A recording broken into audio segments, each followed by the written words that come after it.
जय गुरुदेव।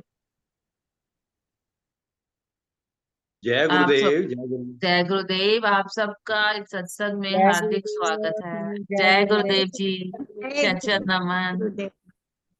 जय गुरुदेव। जय जय गुरुदेव। जय गुरुदेव। जय गुरुदेव। अभी सब जुड़ रहे हैं। चलिए आज का सत्संग शुरू करते हैं। सबसे पहले हम ओम का उच्चारण करेंगे। मेरे साथ सभी 3 बार ओम का उच्चारण करें। गहरी लंबी श्वास लेते हुए ओम का उच्चारण करेंगे। ओ। ओम।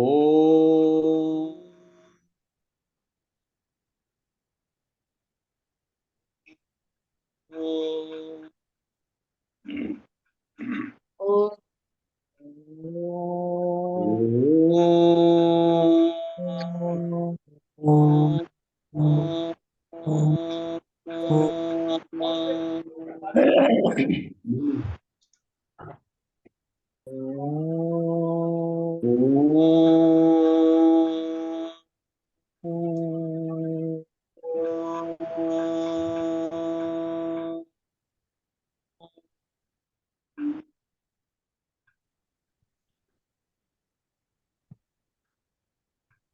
आज के सत्संग के लिए मैं आदरणीय श्री अवधेश मिश्रा जी को आमंत्रित करती हूँ।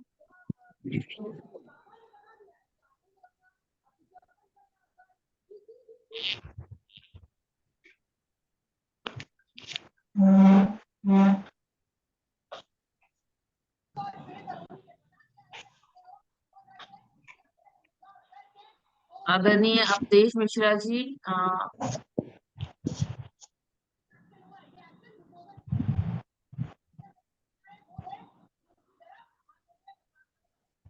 अवधेश जी अनम्यूट कीजिए।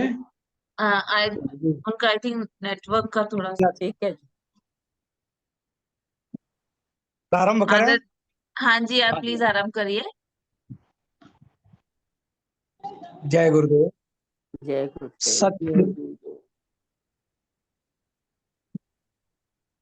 श्रोत्रिय ब्रह्मनिष्ठ प्रातः स्मरणीय परम पूज्य सदगुरुदेव भगवान के श्री चरणों में सादर सतत नमन करते हुए मंच से जुड़े आदरणीय गुरु भाइयों एवं आदरणीय गुरु बहनों को सादर प्रणाम करता हूं और परंपरानुसार सर्वप्रथम मंगलाचरण प्रस्तुत करता हूं।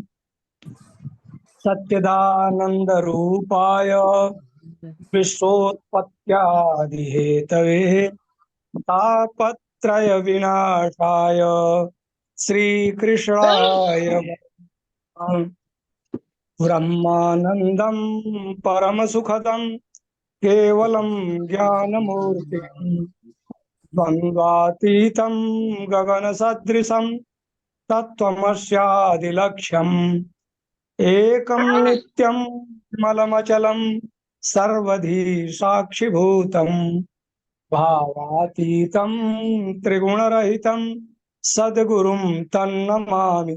सद्गुरुं तन्नमामि। और अब मैं आदरणीय गुरु भाई चंद्रमोहन छाबड़ा जी से निवेदन करता हूं कि वे एक भजन प्रस्तुत करने की कृपा करें। आदरणीय गुरु भाई चंद्रमोहन छाबड़ा जी। धन्यवाद भाई अवधेश जी। सर्वप्रथम परम आदरणीय प्रातस्मरणीय क्षत्रिय ब्रह्मनिष्ठ गुरुदेव के चरणों में साष्टांग प्रणाम करता हूं और मंच से जुड़े सभी गुरु भाई बहनों के चरणों में भी प्रणाम करता हूं। आज की कार्यक्रम की भजन से शुरुआत करते हुए एक भजन प्रस्तुत करता हूं। चारों तरफ एक इंद्रजाल सा तूने रचा विधाता, तू हम सब के बीच छिपा है फिर भी नजर न आता।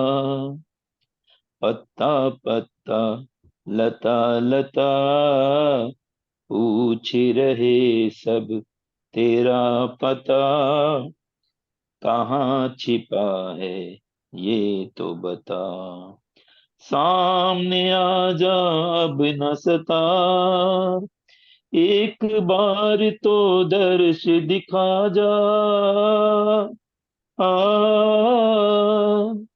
एक बार तो दर्श दिखा जा, कर जा हमें निहार। एक बार तो दर्श दिखा जा, कर जा हमें निहाल। मौला तूने किया कमाल, मौला तूने किया कमाल। तूने किया कमाल, तूने किया कमाल, तूने किया कमाल मौला, तूने किया कमाल।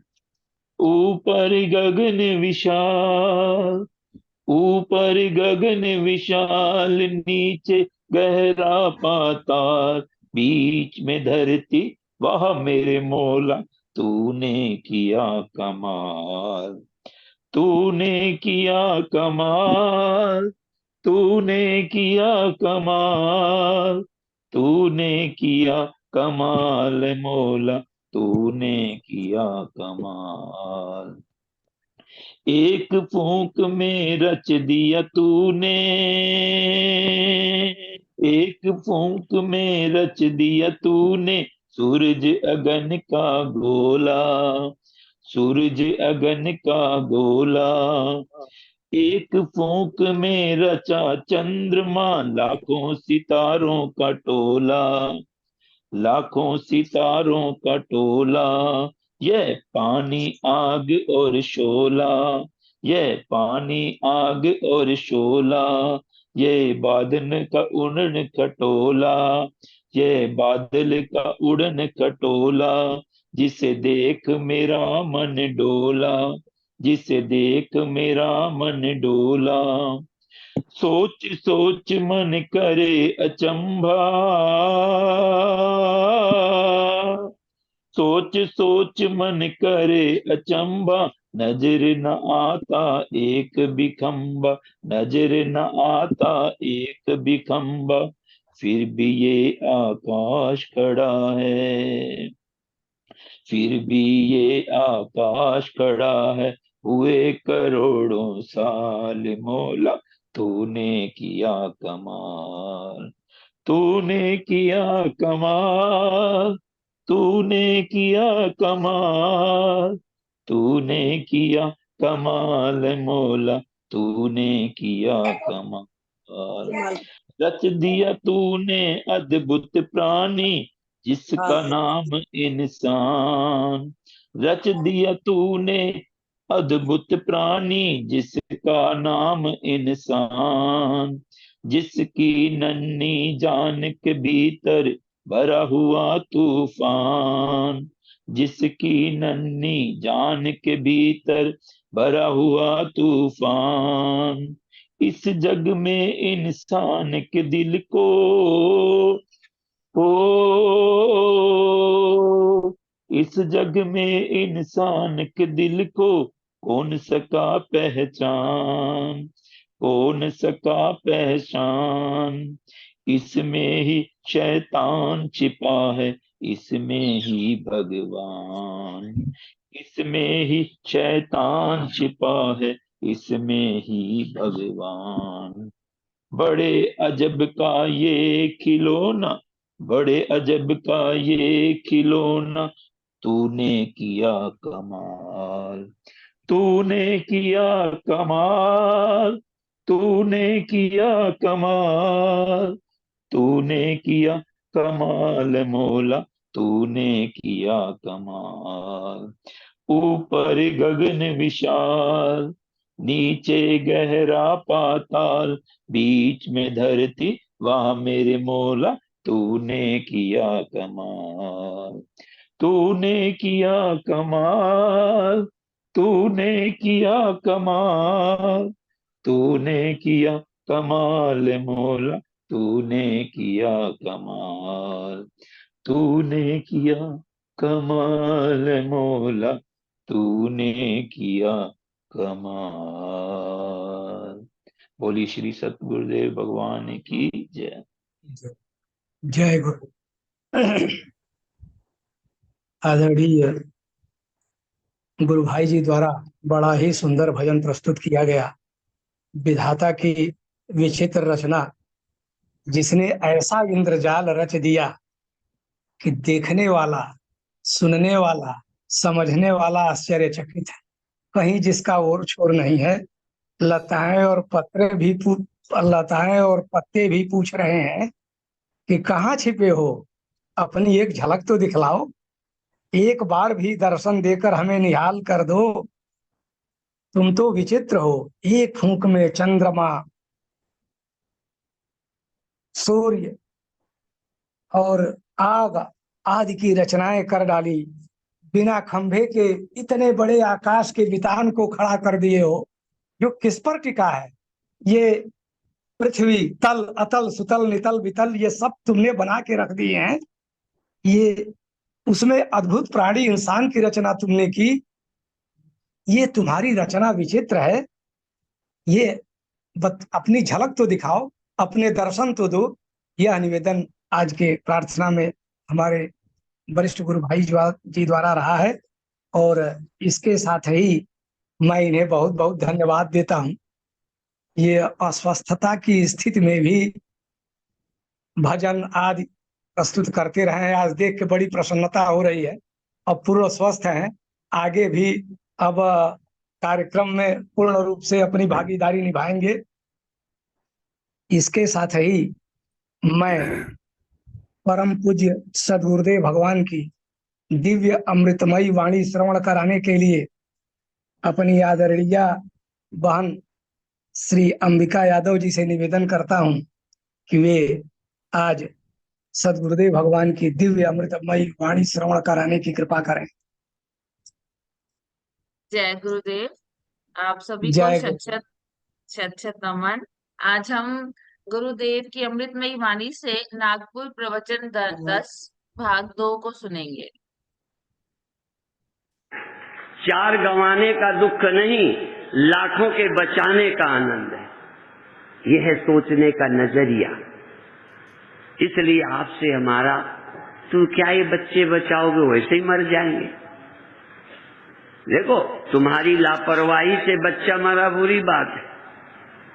कितना मैं कहूं, आज अपने बच्चों को अपना आनंद रोक नहीं पाए, आनंद के लिए मनमानी की, बच्चे हो गए तो फेंक दिए।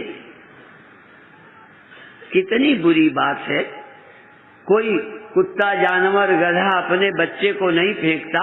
जिस नारी की, तभी एक बात चल रही थी, भारत की नारी, रितंबरा बहुत कहती है भारत की नारी।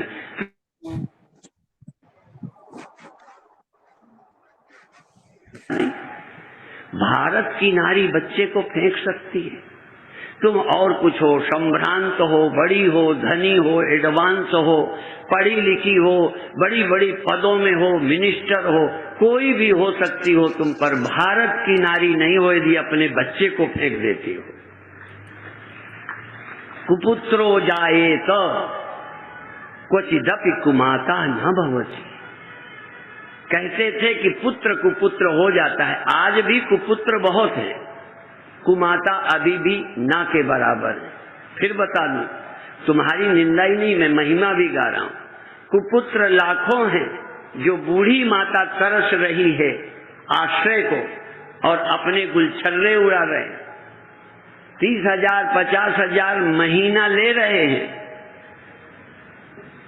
पैसा फालतू खर्चने का है, पर अपनी बूढ़ी माता पिता के सुविधा के लिए नहीं है। ये कुपुत्र हैं। कुपुत्रों की संख्या बहुत है। हर बूढ़ा आज परेशान है। तुम्हें पिक्चर देखने का, कंधे में हाथ डाल के घूमने का समय है, अब बूढ़े माँ बाप के पैर छूने का, पास में बैठने का समय नहीं है। इसलिए मैं कह रहा हूं, कुपुत्रो जाए तो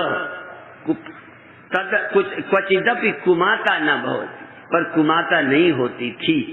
पर आज अपनी नाक के लिए बच्चा फेंका, और नाक के लिए काम से नहीं बचे, नाक ने भी काम से नहीं बचाया, धर्म ने भी काम से नहीं बचाया।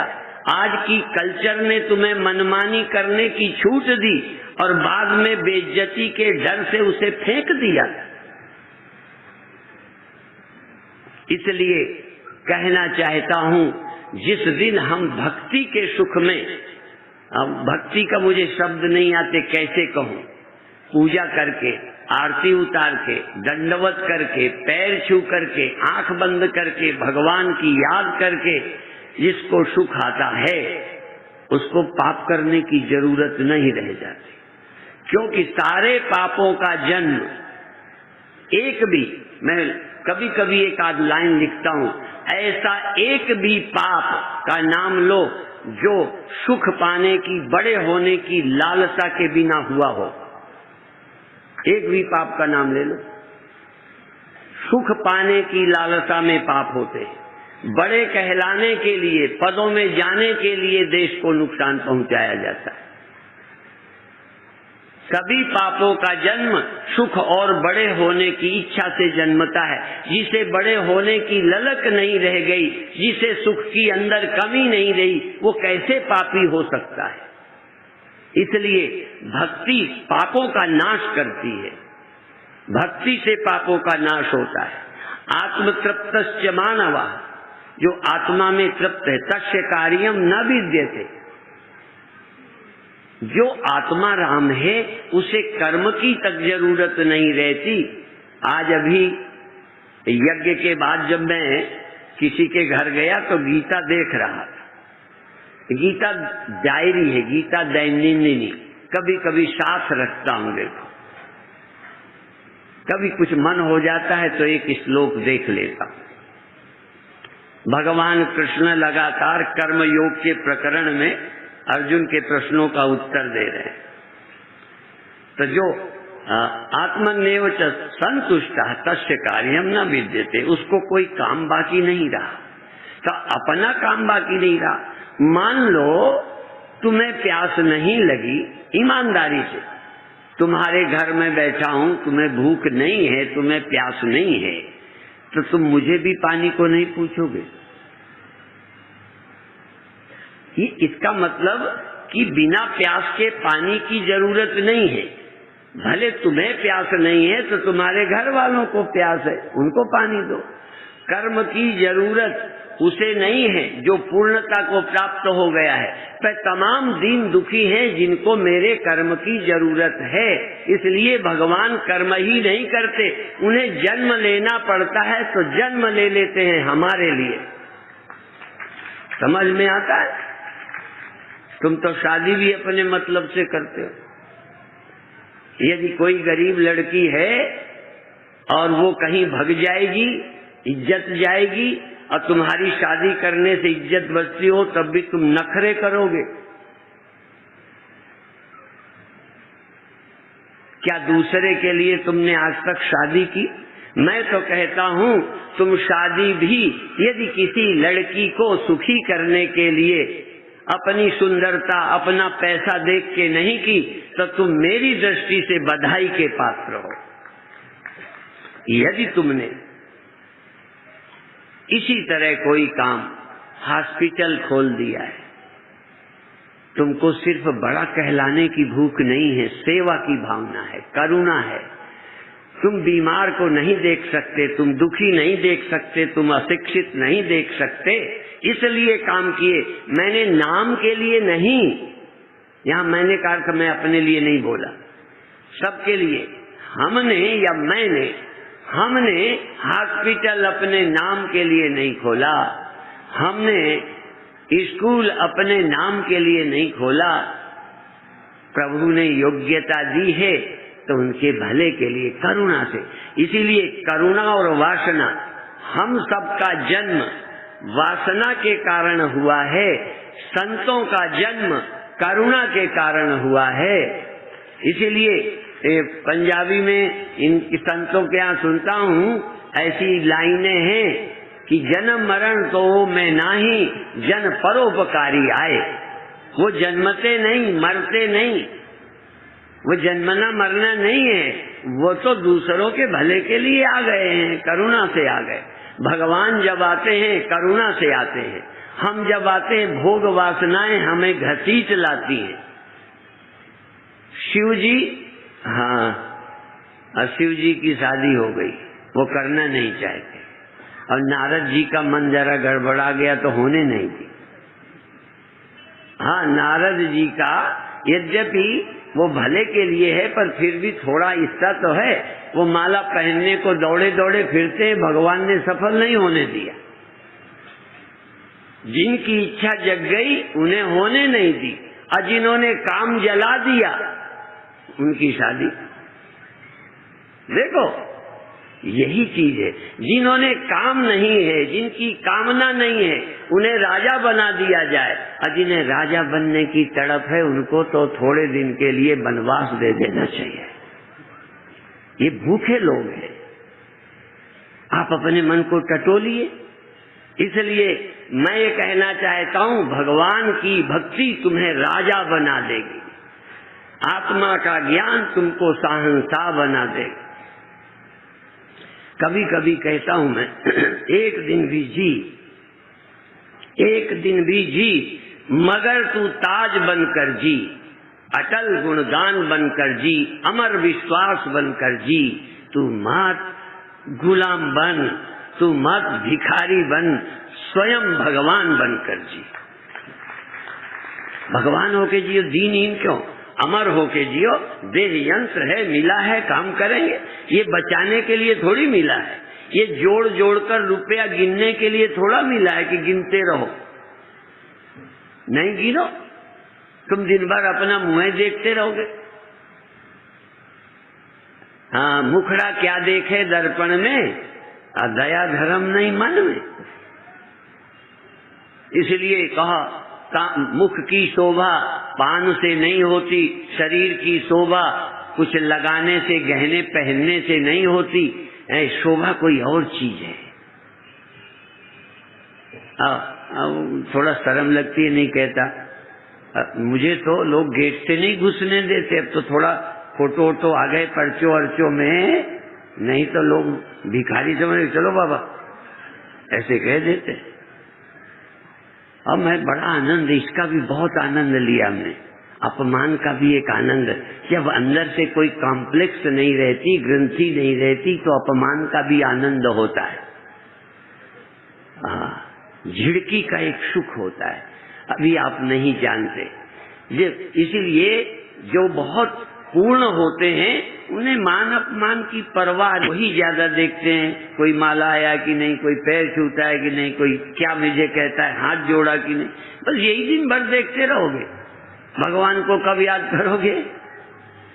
सुबह से शाम तक सारी नजर जगत में रहती है, जगदीश में नहीं रहती। इसलिए कैसे मैं कहूँ, मेरा ज्ञान यहीं छोड़ देना। मेरे द्वारा एक कि आप जिसकी भी देवी की भक्ति करो, शिव जी की भक्ति करो, राम की भक्ति करो, कृष्ण की करो, संतों की करो। जिसका आज दीक्षा के समय किसी को बताया मैंने, तुम्हें भी एक याद दिला दूं। मैंने कहा, कोई स्त्री पति से साड़ी मंगाना चाहती, इसलिए बड़े प्यार से बोली, भोजन अच्छा बनाया। अब ये जो है, ये तुम्हारी कामना तुम्हें सेवा करने को मजबूर कर रही है। भोजन अच्छा बनाया, प्यार से बोले, पति भी समझ गया कि इतना तो मीठा कभी बोली नहीं, आज ज्यादा मीठा क्यों बोल रही है, आज बार बार भोजन को पूछती है, प्यास को पानी पियोगे। वो समझ गया कोई मतलब होगा। तो जब एक पति समझ जाता है तो भगवान इतना बुद्धू है, वो नहीं समझता कि तुम भजन क्यों कर रहे हो। और फिर मैंने उन साधकों को कहा कि देखो, तुम खूब पति की सेवा रोज करो, चाय बनाओ, पानी को पूछो, दर्द सुख दुख को पूछो, पर कभी साड़ी की जरूरत पड़ेगी तो कोई पड़ोसी से मांगोगी क्या? उसी से मांगना है। हम मांगेंगे भगवान से, पर हमारी भक्ति मांगने के लिए नहीं है, इतना सा कहते हैं। कामना हमारी, हमारा जो काम है, भजन है, वो कुछ पाने के लिए नहीं, भजन से ही हमें तृप्ति मिलती है। प्रभु कोशिश करो कि हमें कपड़े की भी कम जरूरत पड़े, पर कम पड़ेगा तो आपसे मांगेंगे, नहीं तो कमाई करेंगे, कम पड़ेगा तो आपसे मांग लेंगे। हम भगवान को छोड़कर और किससे मांगेंगे? इसलिए मांगना गुनाह नहीं है, पर मांगने के इरादे से मंदिर चले जाना ये गुनाह है। हमारी बात समझ लेना, हम मांगने के विरोधी नहीं है। हमें कष्ट आएगा तो हम भी कहेंगे हमारा दूर करो, हम कहेंगे, लेकिन हम इसीलिए मंदिर रोज जाएं कि हमारा ये, हमारा कुछ नहीं। इसलिए कभी कभी स्वामी राम का ये लाइन हम सुनाते हैं, इसका एक तरफा में यूं मशरूर हो जाऊंगा मैं, राम तुम होगे क्षमा काफूर हो जाऊंगा मैं तुम्हें चाहूं तो चाहूं, तुम न मुझको चाहे ना, तूने गर चाहा मुझे मगरूर हो जाऊंगा मैं कभी मांगूं अगर तो तुम न देना कुछ मुझे, वरना मैं प्रेमी नहीं मजदूर हो जाऊंगा मैं। हम कभी मांगे तो मत देना, मांगे तो मत देना। और तुझे हमारी जरूरत हमारे फटे कपड़े पति को नहीं दिखेगा? पिए हुए है क्या? कई पिए हुए रहते हैं, कई और के चक्कर में रहते हैं, इसलिए पत्नी के कष्ट नहीं दिखते।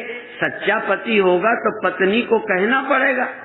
तो हमारा भगवान कोई पिए नहीं है, नशे में नहीं है, किसी के चक्कर में नहीं आ गया, किसी के बहकाए नहीं आया कि मेरे कष्ट उसे न दिखे।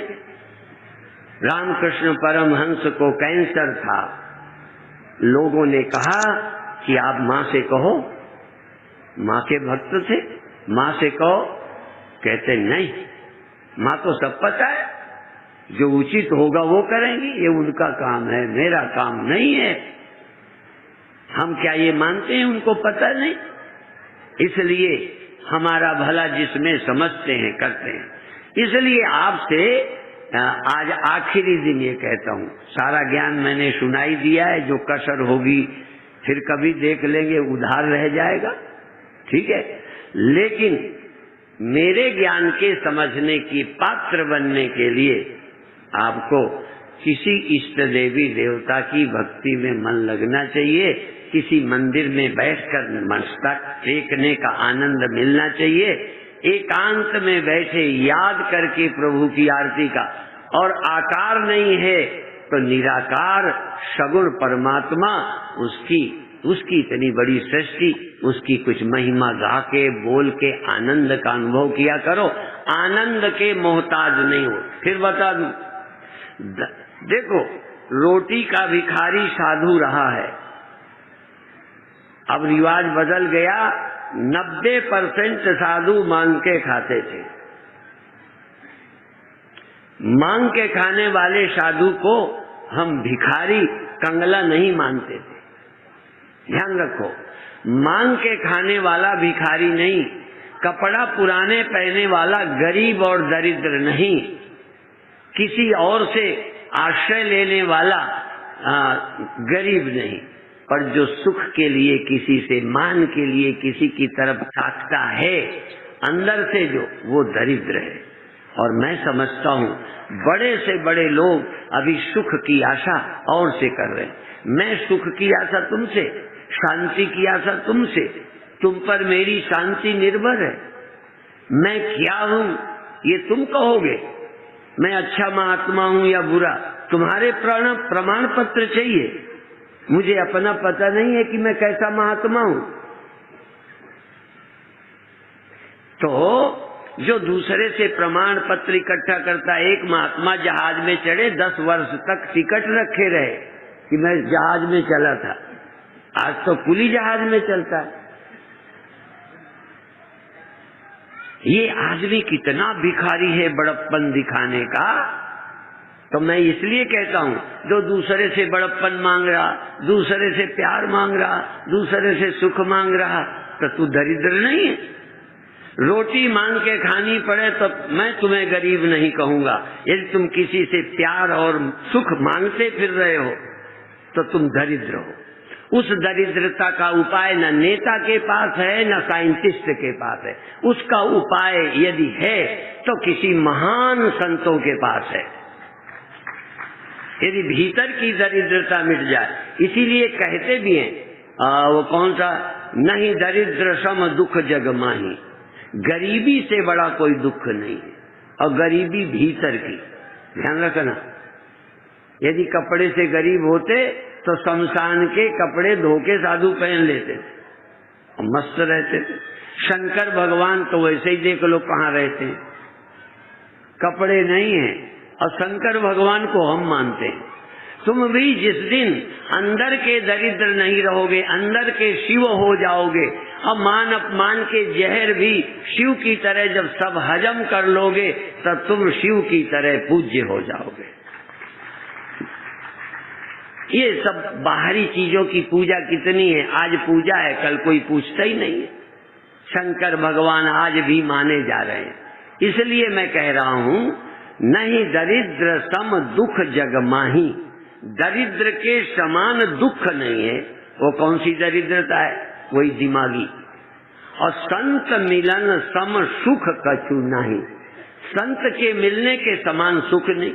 यदि दरिद्रता का अर्थ रुपए की कमी होता तो नहीं दरिद्र सम दुख जग माही और राजा मिलन सम, पूंजीपति सेठ मिलन सम सुख कछु नहीं। जिनको सेठ के मिलने से सुख होता है वो दिल का धनी है, दिल के दरिद्र है।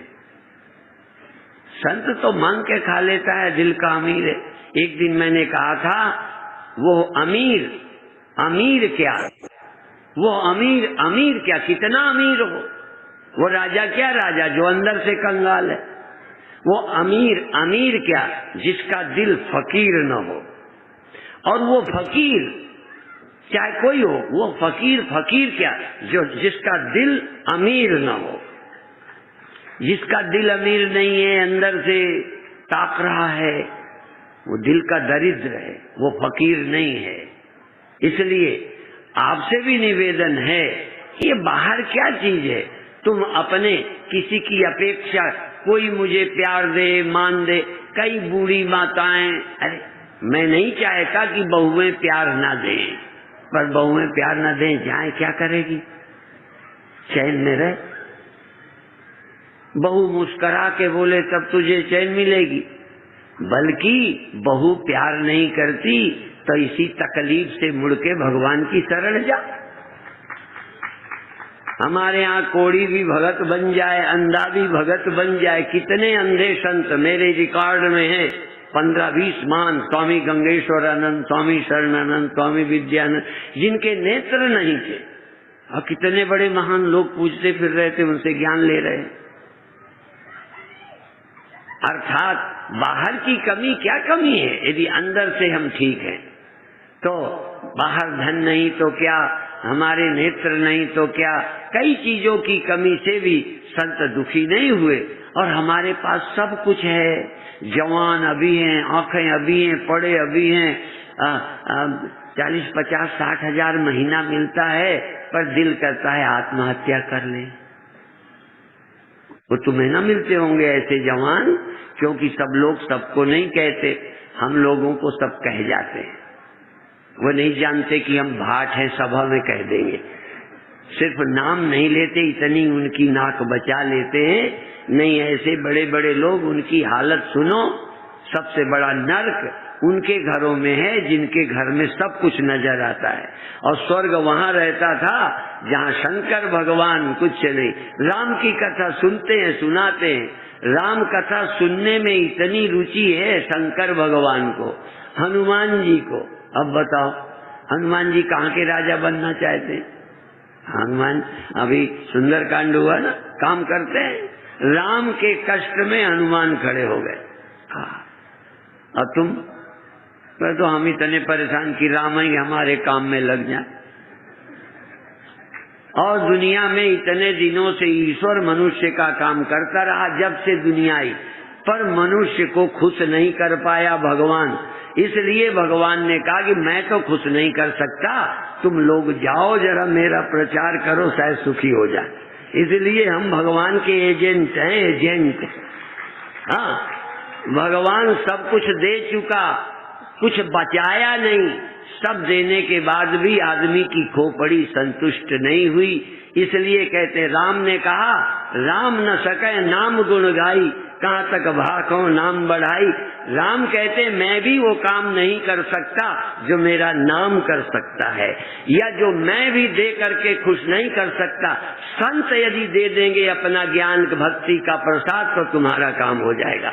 इसलिए हाँ, भगवान से संत श्रेष्ठ है। अभी बाबा जी बता रहे थे, राम से राम के दास बड़े होते हैं। क्यों?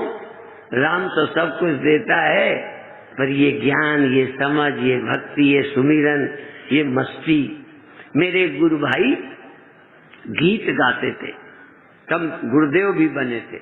वो कहते थे थोड़ी थोड़ी मस्ती ले लो, थोड़ी थोड़ी मस्ती ले लो।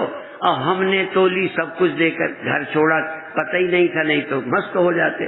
तब हमने तो ली सब कुछ देकर, तुम हमसे सस्ती ले लो, थोड़ी थोड़ी मस्ती ले लो। तो हमने तो बहुत दिमाग लगाया, तब ये सार समझ में आया कि देखो, कोई भी मंत्र जाप गुरु बनाकर, कोई भी गुरु, यहाँ में बिल्कुल एक समान, किसी को गुरु मानकर यदि आनंद में डूब जाते हो, किसी मंत्र से भी प्रेम में डूब जाते हो, अंदर का आनंद तुम्हें मिल जाता है। रही भूख तो रोटी खा लेना, नहीं तो कपड़े पहन लेना, काम करना पड़े तो नौकरी में ड्यूटी में चले जाना, देश का काम पड़ जाए तो प्रधानमंत्री बन जाना। अपने काम के लिए नहीं बनना, अपना काम तो राम से हो गया, दुनिया का काम हमारी एनर्जी जो कुछ है उससे होगा। अपने काम के लिए गद्दी में नहीं जाना, अपने काम के लिए नहीं। हाँ, शरीर दिया है भगवान ने काम के लिए, तो काम तब करेंगे जब पेट भर जाएगा। इसलिए भूखे भजन न होए गोपाला, ये ले अपनी कंठी माला। भजन तो भूखे नहीं होगा, इसलिए रोटी तो खाएंगे, कपड़ा तो पहनेंगे। एक महात्मा, सच्ची बात बताऊं, दिन भर तो कपड़े पहनते थे, आराम से नहीं, दिन भर कपड़े नहीं पहनते थे, कंबल नहीं रखते थे, एक लंगोटी में रहते थे ठंडी में, और रात को मच्छरदानी लगा के आराम से ओढ़ के बैठते थे। तो किसी ने कहा, बाबा जी तुम बड़े ढोंगी हो, दिन में तो ऐसे रहते हो, रात को ऐसे रहते हो। कहीं ढोंगी नहीं हूँ, दिन में इसलिए कपड़े में रहता हूँ कि ठंडी लगे, थोड़ी तकलीफ हो तो मेरा मन और कहीं न जाए, अपनी ठंडी से लड़ता रहे, अपनी इस तकलीफ से मेरा मन टिक जाए और कहीं न जाए। कहीं रात को मैं भजन में, भगवान में लगना चाहता हूँ, तो यदि शरीर में मच्छर काटेगा, ठंडी लगेगी तो शरीर में मन जाएगा, भगवान में कहाँ जाएगा। इसलिए रात को मैं सुविधा में बैठता हूँ जिससे पूरा मन का कहीं अटकाव न हो। बल्कि रोटी इसलिए खा लो कि मन भूख में ना टके। स्त्री शादी इसलिए कर लो कि बाद में स्त्री की याद न करो। एक आध इतने गरीब न हो कि सारा दिन पैसे का चिंतन चले। जरूरी काम निबेड़ कर भजन में बैठ जाओ, सब काम छोड़ो, भगवान का नाम लो। इसलिए संसार जरूरी है, भक्ति में सहयोगी बन जाए, न कि बंधन बन जाए।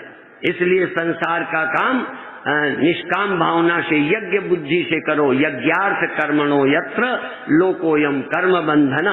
यज्ञार्थ कर्म किए जाते हैं वो बंधन नहीं बनते, जो वासना के लिए किए जाते हैं वो बंधन बनते हैं। सारी गीता कामना वाले फल प्राप्ति के कर्मों का खंडन करती है। भक्ति से चित्त शुद्ध होता है, आत्मा रामता आती है, ब्रह्म ज्ञान की पात्रता आ जाती है। इतना ही कहते हुए सब महाराष्ट्र वासियों को, देखो तुमको मैं इसलिए बार बार, हम इस राष्ट्र के हैं और तुम महाराष्ट्र के हो, इसलिए तुम्हें बधाई है, ठीक है। हम तो राष्ट्र ही के हैं ना प्रेमी, तुम तो महाराष्ट्र के प्रेमी हो। महाराष्ट्र में राष्ट्र समाया है, या महाराष्ट्र में राष्ट्र का बीज छिपा है। इसी तरह जैसे जीव में ईश्वर छिपा है, पिंड में ब्रह्मांड छिपा है, इसलिए महाराष्ट्रवासियों को बहुत बहुत धन्यवाद। इसी तरह प्रेम श्रद्धा रखते हुए अपने जीवन को आनंदमय बनाओ, अपनी शक्ति देश समाज परिवार की सेवा में लगाओ। आज हम एक विद्यालय गए, जो अनाश्रित अनाथ बच्चे हैं, वहाँ मिले, देखा, बोल के आए, तो देखो एक वो लोग भी थे कि उनके लिए चिंता की, शादी नहीं की, ब्रह्मचारी रहकर स्वयं संसार में न जाकर संसार के काम किए, एक संसार में रहते भी समझ ले नहीं पाते, इसलिए कुछ समय ऐसा निकालो अपनों से थोड़ा बाहर। हम लोग ये कहते हैं कि कुतिया अपने बच्चे को तो दूध पिलाती है, सुअरिया अपने बच्चे को पिलाती है, गाय अपने बच्चे को, भैंस अपने बच्चे को। अपने बच्चे को पालने की माँ बहुत है, जननी बहुत है, लेकिन जो औरों के बच्चे को पाल दे ऐसी जगत जननी बहुत कम है। इसलिए आपको जननी से जगत जननी बनना है। ओम शांति शांति शांति। जय गुरुदेव। देव जय गुरुदेव। बहुत व्यावहारिक और जीवन से जुड़ा हुआ प्रवचन आज के अंश में है, और वस्तुतः सदगुरुदेव भगवान की प्रेरणा है कि हम अपने संस्कारों में जिएं, समाज सेवा मुख्य लक्ष्य हो, मान बढ़ाई की तृष्णा न हो, और स्वयं न खादन्ति फलानि वृक्षाः पिबन्ति नाम्भः स्वयमेव नद्यः धाराधरो वर्षतिनात्म हेतु परोपकाराय सताम विभूतयः। सत्संग पर बड़ा बल दिया है। सत्संग होने पर संतों की विभूतियां तो परोपकार के लिए होती हैं। नदी अपना जल स्वयं नहीं पीती, वृक्ष अपने फल स्वयं नहीं खाते, बादल अपने लिए नहीं बरसते। उसी तरह से सज्जनों की विभूतियां समाज के लिए, परोपकार के लिए होती हैं, और संत यही करते हैं। सदगुरुदेव भगवान कहते हैं यह गुण संतों में है, वो मान प्रतिष्ठा तृष्णा को दूर करते हैं। इसी के साथ मैं आज के प्रवचन पर अभिव्यक्ति देने के लिए आदरणीय बहन श्रीमती कांता गोयल जी से निवेदन करता हूं कि आज के प्रवचन पर अपनी अभिव्यक्ति प्रदान करने की कृपा करें। आदरणीय बहन श्रीमती कांता गोयल जी। जय गुरुदेव। जय गुरुदेव। प्रणाम। श्री सद्गुरुदेव भगवान के श्री चरणों में कोटि कोटि प्रणाम। मंच पे उपस्थित सभी गुरु भाई बहनों को सादर नमन। आज के प्रवचन में गुरुदेव भगवान बताते हैं कि आज का इंसान स्वार्थी हो गया। वे सिर्फ अपने स्वार्थ के तहत व्यवहार करते हैं और वैसा ही जीना पसंद भी करते हैं। अपनी मौज मस्ती के लिए वे दूसरों का अहित भी करने से नहीं चूकते। इसके उदाहरण में गुरुदेव भगवान कहते हैं कि पुत्र तो कुपुत्र हो सकते हैं, परंतु माता कभी कुमाता नहीं हो सकती। परंतु आज का समाज में तो इसके विपरीत भी देखा जाता है। युवा लड़के लड़कियां अपनी मौज मस्ती के लिए साथ रहते हैं, परंतु जब गर्भाधान हो जाता है तो उसे निभाने की हिम्मत नहीं रखते। उन्हें कहीं मरने के लिए छोड़ देते हैं या फिर पहले ही गर्भपात करवा देते हैं। तो एक ऐसी भी माता होती है जो अपने ही बच्चों को नष्ट करने की कोशिश करती है। ऐसी औरतों को कुमाता ही तो कहा जाएगा। और वह औरत भी है जो दीदी माँ के नाम से जानते हैं हम, जो औरों के छोड़े हुए संतति को माँ का दुलार, माँ की ममता देकर पालन पोषण करती है, उसे हर रिश्ते से संवारती है, अच्छे से अच्छे परवरिश देकर उस नन्हे से पौधों को ममता और संस्कार से सींचकर लायक बनाती है। फिर उन्हीं में से कोई डॉक्टर, कोई कलेक्टर और कोई और बड़ी बड़ी हस्तियां बन जाते हैं और अपने भारत माता का नाम रोशन करते हैं, क्योंकि वे भारत की जननी के हाथों पले हैं। इसमें दीदी माँ का अपना कोई स्वार्थ या सुख की इच्छा नहीं है। वे तो सहज ही ऐसा करती है समाज की सेवा के लिए, वरना हम तो भगवान की भक्ति भी करते हैं तो कुछ मांगने के लिए ही करते हैं कि भगवान मेरा ये काम सिद्ध हो जाए तो मैं इतना प्रसाद चढ़ाऊं, या फिर ऐसा करूंगी वैसा करूंगी, मतलब बहुत कुछ। यानी हम बिना मांग के, बिना स्वार्थ के तो भगवान को भी याद नहीं करते। तो क्या भगवान हमारे भरोसे है? नहीं, ये हम अज्ञानियों और ना समझे की बातें हैं। हम अपूर्ण है अभी, किंतु जो ज्ञानी पुरुष होते हैं वे अंदर से तृप्त होते हैं और वे पूर्ण होते हैं। वे इन सब बाधाओं को भोगते हुए पार हो चुके हैं और अब अपने स्वरूप में स्थित है। उन्होंने यह जान लिया कि सृष्टि भी मेरा ही स्वरूप है, मेरी ही कामनाओं का प्रारूप है। ये मुझे भासती है पर ये सत्य नहीं है। ये मुझी से प्रकट होकर मुझी में लय हो जाती है। मुझ मतलब आत्मा। ये संसार मेरा ही मन का माना हुआ, खड़ा किया हुआ है और रह जाता है सिर्फ मेरी मैं यानी आत्मा। बाकी सब लय हो जाएगा और शरीर रूप में जिसे हम आत्मा कहते हैं, समष्टि में वही तो परमात्मा है। तो जिसने यह जान लिया उसे फिर कुछ पाना शेष नहीं है और वह जो भी करता है सबके लिए करता है, सिर्फ अपने लिए, अपने स्वार्थ के लिए नहीं करता। इसीलिए सन्यासियों का जन्म, संतों का जन्म परोपकार के लिए होता है। वे स्वयं सुखाए होते हैं, उन्हें अपने लिए कुछ नहीं चाहिए। वे दूसरों को सुख देने के लिए, दूसरों के हित के लिए कार्य करते हैं। और हमारा जन्म वासना की वशीभूत होता है। पहले हमने कभी ऐसा चाहा था, उसी के फल स्वरूप हमें ये जीवन मिला। यह भोग योनि है, परंतु मनुष्य जीवन दुर्लभ है, ऐसा हम सब लोगों ने सुन रखा है। तो इसी जीवन में हम साधना करके जीवन मरण के बंधन से छूट भी सकते हैं। और यही जीवन यदि नासमझी से सिर्फ भोग विलास में गुजारा तो पुनः आवागमन का कारण भी बन सकता है। ये तो हमारी विचारधारा पर निर्भर करता है कि हमें क्या पसंद है, पुनः पुनः जन्म लेना और मर जाना, या इसी जन्म में अपने को स्वयं स्थित हो जाना। हमें तो फिर भी बहुत सुविधा भी मिली है और पका पकाया गुरुदेव भगवान थाली में परोस कर दे भी रहे हैं, किंतु हम ही नहीं खाना चाहे तो इसमें परमात्मा का क्या कसूर?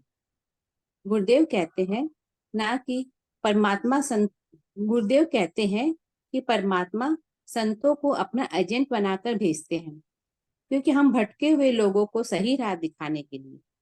तो अब पूर्ण विश्वास रखें अपने कुमार पर, यानी गुरुदेव भगवान पर। गुरुदेव भगवान अपने कुमार हैं और हम जैसों को नई नई युक्तियों के द्वारा अलग अलग पद्धति से समझाकर, ध्यान के माध्यम से, और वे हर तरह से प्रयासरत है कि हम भी वह खजाना पाले, वह सुख पाले जो उन्हें मिला है, और हम भी शहंशाहों की तरह जिए, न कि छोटी छोटी जरूरतों के लिए दूसरों की तरफ दरिद्रों की तरह आशा से ललचाई नजरों से देखे कि मैं खुद अपने लिए तो कुछ नहीं किया, किंतु मैं चाहूं कि मेरे बच्चे मेरा पिंड दान करे, श्राद्ध करे, मेरा उद्धार करे। तो पहले हमें हमारा कल्याण खुद को करना है। बस एक बार यदि हमने उस रस को चख लिया तो फिर संसार के और सारे रस उसके सामने फीके हैं। और जब हम उस स्वाद को चख लेंगे तो दुगने उत्साह से सृष्टि की सेवा कर पाएंगे, क्योंकि हमें अपने लिए कुछ पाना शेष नहीं है। अब इस शरीर के द्वारा जो भी सेवा होगी वह विशेष ही है। गीता में भगवान कहते हैं कि उन्हें अपने लिए कुछ नहीं करना, परंतु फिर भी करते हुए दिखते हैं, एक आम इंसान की तरह। जन्म भी लिए, लीलाएं भी की, युद्ध भी करवाया और अंत में शरीर भी छोड़ा। तो उन्होंने अपने उद्धार के लिए नहीं किया, बल्कि सृष्टि की आवश्यकताओं के अनुसार कल्याण अर्थ शरीर धारण किया और उदाहरण सब कुछ किया, ताकि हम उनका अनुसरण कर सके। और जब जब आत्ताइयों का पाप पड़ेगा, भगवान किसी न किसी रूप में जन्म जरूर लेंगे। वैसे ही शिव जी काम विजयी थे, योगी थे, तो भी उन्होंने गृहस्थ जीवन बिताया, हमारे उदाहरण के लिए। और जब नारद जी को काम आया तो भगवान उनके काम को भी रोका, क्योंकि वे अनुचित तो कुछ करने ही नहीं देते। इसका मतलब भगवान भी कोई अनुचित नहीं होने देंगे। जो भी होता है उनके विधान में ही होता है। और जब हम कुछ करके अहंकार वश मैं करते रहते हैं, जबकि वह तो होना ही था। असल में जो पूर्ण होते हैं उन्हें मान अपमान या करने न करने से कोई सरोकार ही नहीं है। और हम जो भी करें निस्वार्थ भाव से करें। गुरुदेव भगवान कहते हैं, जरूरत के समय यदि हमें मांगना भी पड़े तो वह पाप नहीं है, किंतु हमेशा मांगने की ही आशा से कुछ करे तो वह गलत है। और मांगे भी किससे? जो सबको देने वाला है, वह मुझे नहीं देगा क्या? किंतु मांगने की जरूरत ही क्यों पड़े? वह सब देख तो रहा है। दुख जिसने दिया है समाधान भी वही करेगा। स्वामी रामकृष्ण परमहंस को कैंसर था। लोग कहते थे काली माँ से कहो ठीक कर देगी, तो उनका कहना है था कि ये माँ देख ही रही है तो मैं क्यों कहूँ। ऐसी अवस्था में भी इतनी शांति थी उनके अंदर। और ऐसे संत आज भी होते हैं, जैसे संत प्रेमानंद जी है वृंदावन वाले, उनकी दोनों किडनी खराब है। लोग उनसे कहते हैं राधा रानी से प्रार्थना करें, ठीक कर देगी, किंतु उनका भी यही कहना है कि राधा रानी जैसा रखना चाहे वैसा रख ले।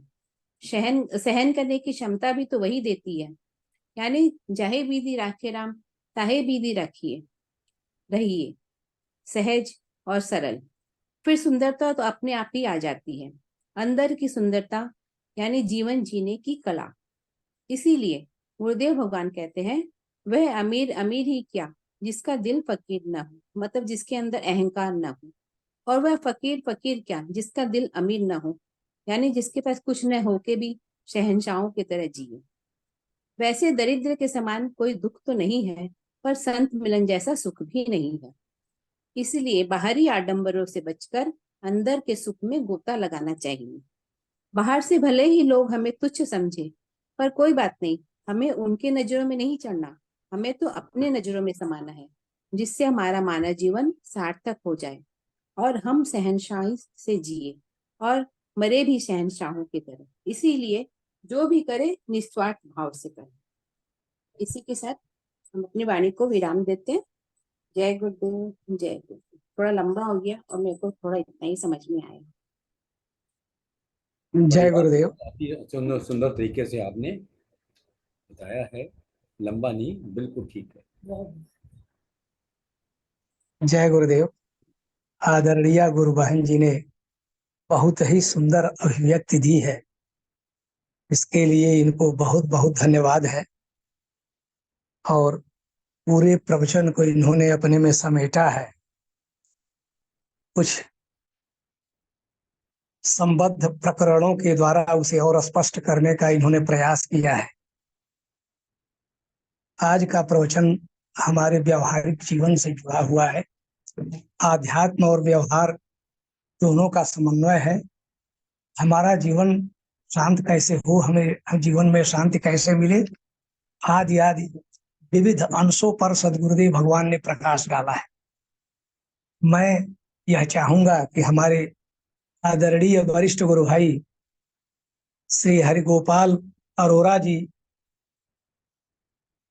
आज कुछ अपने आध्यात्मिक अभिव्यक्ति से हम सबको अभिसिंचित करें। जुड़े हैं आदरणीय गुरु भाई अरोरा जी।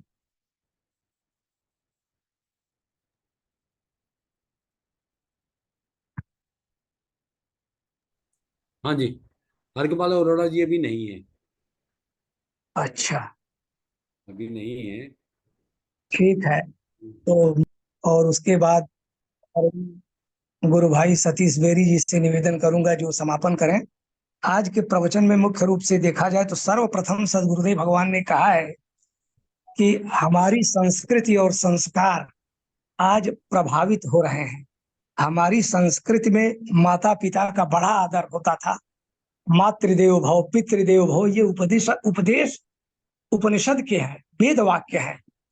और माता गुरुतरा भूमि, माता का स्थान इस पृथ्वी से भी ऊंचा माना गया। पृथ्वी से भी विस्तृत माना गया। पृथ्वी में जो सहनशीलता है, जो धारण पोषण करने की क्षमता है, वो प्रत्यक्ष माता का ही स्वरूप है। और पिता उच्च तरष्टखात, पिता आसमान से भी ऊंचा माना गया। लेकिन आज हमारे समाज की ऐसी स्थिति होती जा रही है कि माता पिता के लिए वृद्धाश्रम बनाने पड़ रहे हैं। उनका आदर आगे की पीढ़ी नहीं कर रही है। ये पीढ़ी भोग विलास से जुड़ती जा रही है, यंत्रवत होती जा रही है, मशीन की तरह होती जा रही है, सुख सुविधाओं और विलास की ओर उन्मुख है, जिससे ये विचार संवेदना कम होती जा रही है। आज सदगुरुदेव भगवान ने इधर संकेत किया है और कहा है कि कुपुत्रो जाए तो क्वचिदपि कुमाता न भवति। माता कभी कुमाता नहीं होती। कुपुत्र भले पैदा हो जाए, पुत्र अपने कर्तव्य का पालन न करे तो भी माता कुमाता नहीं होती। लेकिन आज की परिस्थितियां पाश्चात्य संस्कारों के प्रभाव में आकर बदलती हुई सी दिखाई पड़ती हैं। और जिधर संत, समाज सेवी, ऊंची दृष्टि रखने वाले संकेत करते हैं, दिखाते हैं, वे केवल भगवान से ही जुड़े नहीं बल्कि समाज के हित के लिए तत्पर रहते हैं। सदगुरुदेव भगवान कहते हैं कि भक्ति सुख जिसको है उसे पाप करने की जरूरत ही नहीं पड़ती। भक्ति सुख जिसको मिल गया है, जो श्रद्धा विश्वास पूर्वक भक्ति भाव में पूर्ण है, वह समाज हित के लिए, समाज की भलाई के लिए तत्पर रहता है। उसका जीवन तो परोपकार के लिए समर्पित हो जाता है। क्योंकि संतों की विशेषता क्या है? तो परोपकाराय सताम विभूतयः, सज्जनों की विभूतियां तो परोपकार के लिए होती हैं। तन मन धन सब इस परोपकार में लगा रहता है, जिसके प्रत्यक्ष उदाहरण हमारे परम पूज्य सदगुरुदेव भगवान है। और आगे सदगुरुदेव भगवान ने कहा है कि ज्ञान की पात्रता के लिए प्रभु का ध्यान करना आवश्यक है, भजन करना आवश्यक है। और कहा है कि कामना जिसमें है वही दरिद्र है। कहा सदगुरुदेव भगवान ने कि भिखारी दरिद्र नहीं है, वो तो भीख मांगा भोजन भर का हुआ तृप्त है, लेकिन बहुत धन वाला है। अगर उसके भीतर चाह है तो वो दरिद्र है। यस्य तृष्णा विशाला सवई दरिद्र, दरिद्र वह है जिसमें तृष्णा अपूर्ण है, जिसकी तृष्णा ऐसी है तो कभी पूर्ण होने वाली नहीं है, वह दरिद्र है। और दरिद्र सुखी नहीं हो सकता। धन रहते हुए भी जिसमें तृष्णा है वो सुखी नहीं होता। न काम कामाना न सामने, काम कामना से शांत नहीं होती, चाह चाह से तृप्त नहीं होती, चाह अचाह से तृप्त होती है। अचाह होने पर सुख मिलता है। जिसको कछु न साई चाहिए वो सहन कर सा, नहीं दरिद्र सम दुख जगमाए। जो दरिद्र है अर्थात जिसकी तृष्णा विशाल है, बहुत ऊंची तृष्णा वाला है, कभी उसकी तृष्णा तृप्त नहीं होती, वो दुखी है। और सुखी कौन है? सुख को किसको है?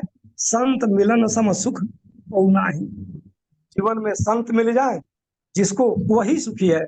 और हम सब सौभाग्यशाली, संत ही नहीं, ब्रह्म जिसके अनेक रूप हैं, समाज की भलाई के लिए जो हर ऐसे सदगुरुदेव की शरण में है, ये सौभाग्य हम लोगों का है।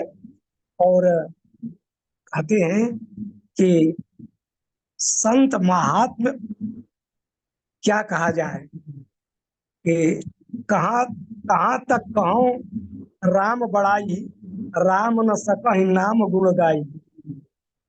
राम नाम के गुण पर भगवान बल देते हैं कि भक्ति होनी चाहिए, श्रद्धा विश्वास होना चाहिए। अगर हम इधर उन्मुख हैं तो किसी का भजन करें, किसी का स्मरण करें जो हमारे लिए पूज्य है, और श्रद्धा विश्वास के साथ उसमें अपने को समर्पित करें। और वासना रहित कर्म होने चाहिए, हमारे कर्म वासना रहित होने चाहिए। वासना ही तो बंधन के कारण होते हैं, यही तो कई जन्मों जन्मों तक इस जीव जगत में भटकने के लिए बाध्य करते हैं। अब मैं अपने आदरणीय वरिष्ठ गुरु भाई सतीश बेदी जी से निवेदन करता हूँ, वे आज के सत्संग कार्यक्रम के समापन करने की कृपा करें। धन्यवाद अवधेश कुमार मिश्रा जी, जैसा आपका हुक्म हुआ है। निवेदन है। प्रातः स्मरणीय परम पूजनीय तत्स्मरणीय क्षत्रिय ब्रह्मनिष्ठ सद्गुरुदेव भगवान के चरणों में सतत नमस्कार। गुरुर् ब्रह्मा गुरुर्विष्णु गुरुर्देवो महेश्वरः गुरुर् साक्षात् परम ब्रह्म तस्मै श्री गुरुवे नमः। ध्यान मूलम गुरुर्मूर्ति पूजा मूलम गुरुपदम मंत्र मूलम गुरुर्वाक्यम मोक्ष मूलम गुरुकृपा। सर्वे भवन्तु सुखिना सर्वे सन्तु निरामया सर्वे भद्राणि पश्यन्तु मा कश्चित् दुःख भाग् भवेत्। सद्गुरुदेव भगवान की जय। आनंद की जय। जय। ओम नमो नारायण। नमो नारायण। नमो नारायण।